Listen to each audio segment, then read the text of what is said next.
When a corrupt, anti-Trump judge dares to humiliate JD Vance in his own courtroom, he truly believes he's untouchable, above the very laws he's sworn to uphold. But when his target refuses to back down and fights back, karma strikes with lightning speed, leaving the entire courtroom in absolute, stunned silence. But before we dive deep into this explosive courtroom showdown, take a moment to drop a comment below. Let me know where you're watching from.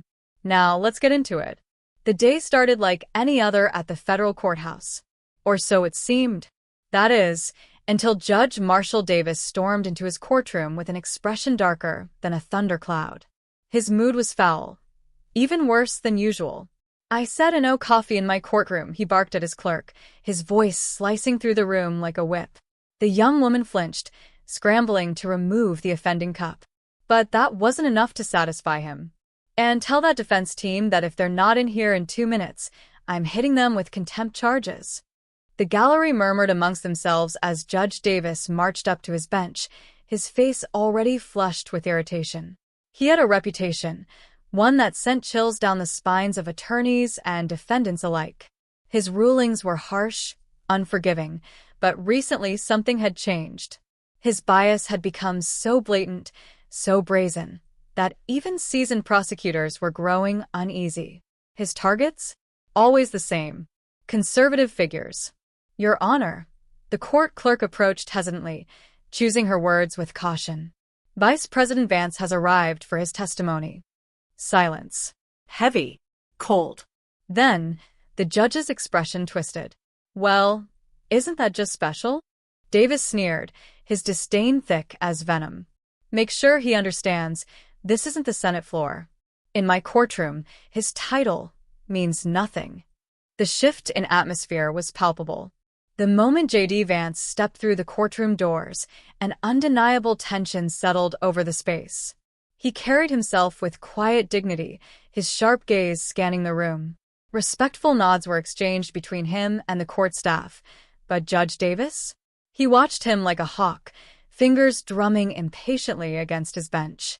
"Let's get something straight," Davis finally announced, his tone dripping with contempt. "I don't care what position you hold in Washington. In this courtroom, I am the law. Is that clear, Mr. Vance?" The vice president met his gaze steadily, unfazed. "Crystal clear, Your Honor," he responded, voice calm. "I'm simply here as a witness to the truth." Davis scoffed. "The truth?" he echoed, laughing bitterly.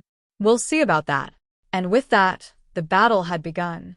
As the defense attorney took the floor, attempting to lay out the context of the case, Davis cut him off at every turn.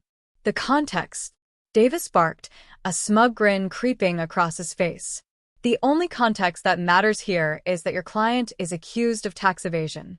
I don't need a history lesson about his so-called charitable work. Any mention of Sterling's contributions to his community? Dismissed. Evidence of donations and public service? Waved off as irrelevant." The judge's gavel slammed down so frequently, the court reporter could barely keep up. Then, it was Vance's turn to testify.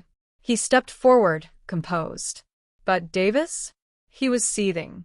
"Stand up straight when you take the oath," he snapped, though Vance's posture was already impeccable. "And speak clearly. I won't have any political doublespeak in my courtroom." Vance took a breath, measured. "Your Honor, I can personally attest to Mr. Sterling's financial transparency regarding the Faith and Family Foundation." "Oh, here we go." Davis threw his hands up dramatically, rolling his eyes. "Another fairy tale about family values. Spare me." The gallery stirred uneasily. Even the prosecution exchanged worried glances. Was the judge really this blatant? Davis leaned forward, his voice dangerously low. "Let me be clear," he hissed. "I have seen enough rich conservatives trying to hide their money behind charitable facades. Your presence here doesn't impress me, Mr. Vice President. In fact, it makes me question the defendant's character even more." But Vance never flinched. And that's when Davis started to lose control. As Vance calmly presented documented evidence of Sterling's charitable contributions, including records from March Foundation meetings, the judge exploded. "Those records are inadmissible." Davis bellowed, though no one had objected. The tension in the room reached a boiling point. Why was he panicking? Vance tilted his head slightly. On what grounds, Your Honor? Davis's face turned beet red. Don't you dare question my rulings. He slammed his gavel down so hard, it shook the microphone. One more word, and you'll be joining your client in contempt. The entire courtroom was frozen. Everyone knew this wasn't about law anymore. This was personal. And Vance? He had just begun. Your Honor, he spoke again, his voice unwavering. Since you brought up protection, perhaps we should discuss the Liberty Foundation's protection payments. Davis's entire body stiffened. His face, once flushed with anger, drained of all color. How dare you? I mean, what payments? There were no. Court officers hesitated, exchanging nervous glances. Even they could see something was very, very wrong. Vance calmly reached for his briefcase. Actually, Your Honor, I have some very interesting bank records right here. Would you care to explain the monthly deposits from offshore accounts? Deposits that just so happen to align with your rulings against conservative defendants. Shut up, Davis screamed. But it was too late. The courtroom doors swung open. A team of FBI agents stepped inside, their badges glistening under the courtroom lights. This court is now under federal investigation, the lead agent announced. Judge Marshall Davis, stay where you are. Davis's breath hitched. His eyes darted around wildly, searching for an escape. You can't do this, he shrieked.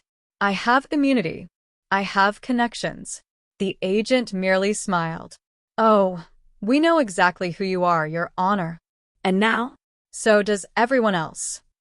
Davis lunged forward, desperate to regain control. But the moment his own staff turned away from him, he knew. It was over. And JD Vance? He just stood there, arms crossed, watching as karma finally caught up.